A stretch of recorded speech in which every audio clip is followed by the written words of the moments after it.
Hi friends, welcome to சமையல் சம்பவம். இன்றைக்கி நம்ம சேனலில் இடியாப்பம் எப்படி செய்கிறதுன்னு பார்க்க போகிறோம். இந்த இடியாப்பம் புழுங்கல் அரிசியில் தான் நான் செஞ்சுருக்கேன்.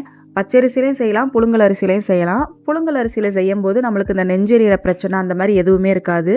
அது மட்டும் இல்லாமல் இடியாப்பம் ரொம்பவே சாஃப்டாக வந்தது. இடியாப்பம் எப்படி செய்கிறதுன்னு பார்க்கலாம். அதுக்கு முன்னாடி நம்ம சேனலை சப்ஸ்கிரைப் பண்ணனா சப்ஸ்கிரைப் பண்ணிக்கோங்க. கூட இருக்க பெல் ஐக்கானே கிளிக் பண்ணிக்கோங்க.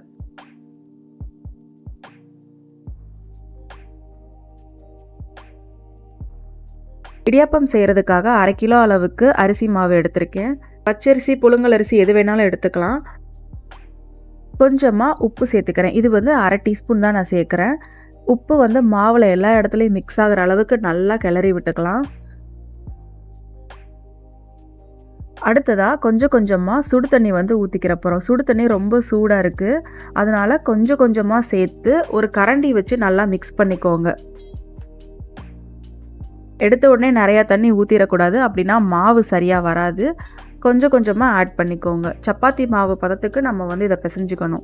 சூடு லைட்டாக ஆறின பிறகு நீங்கள் கை வச்சு கூட கிண்டிக்கிறலாம்.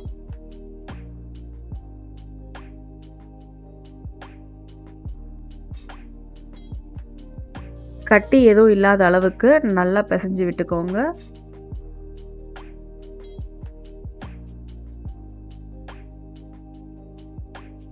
இந்த மாதிரி நான் நல்லா பிசைஞ்சிட்டேன்.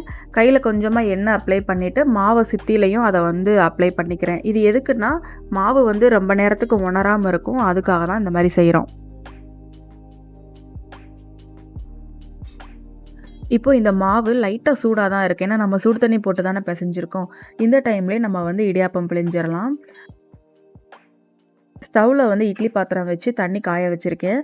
நம்ம தண்ணி காயிற கேப்பில் இடியாப்பம் பிழிஞ்சு எடுத்துகிட்டு வந்துடலாம். ஒரு இட்லி தட்டு மேலே ஈர துணி விரிச்சிட்டேன். இந்த மாதிரி முறுக்கு அச்சு இருக்கும்ல, அதில் இடியாப்பம் பிழிகிற அந்த ஜல்லடையில் மாவை இந்த மாதிரி சுற்றிக்கோங்க. இடியாப்பத்துக்குன்னே தனியாகவே ஒரு ட்ரே மாதிரி விற்கிறாங்க கடைகளில்.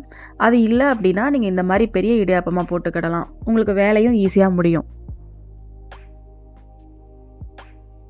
இந்த மாதிரி ஒரு 2 சுற்று 2 லேயர் மாதிரி நான் போட்டிருக்கேன். இதே மாதிரி நீங்களுமே பிழிஞ்சு ட்ரை பண்ணி பாருங்கள். இப்போ நம்ம அழகாக பிழிஞ்சாச்சு. இதை வேக வச்சு எடுத்துக்கலாம்.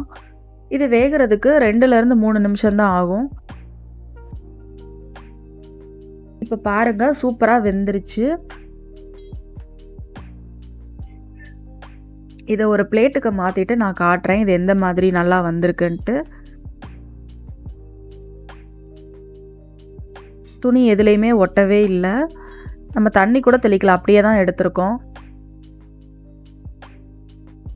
இங்கே பாருங்கள், இந்த மாதிரி தனித்தனியாக சூப்பராக சாஃப்டாக ரெடியாக இருக்குது.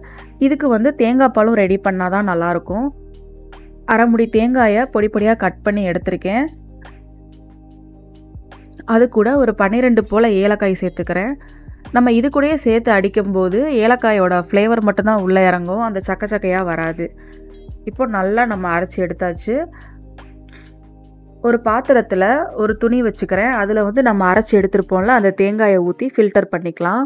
நம்ம ஜல்லடையிலையும் ஃபில்டர் பண்ணலாம், ஆனால் அது ரொம்ப டைம் எடுக்கும். இதுனா நம்ம ஈஸியாகவே ஃபில்டர் பண்ணிக்கலாம்.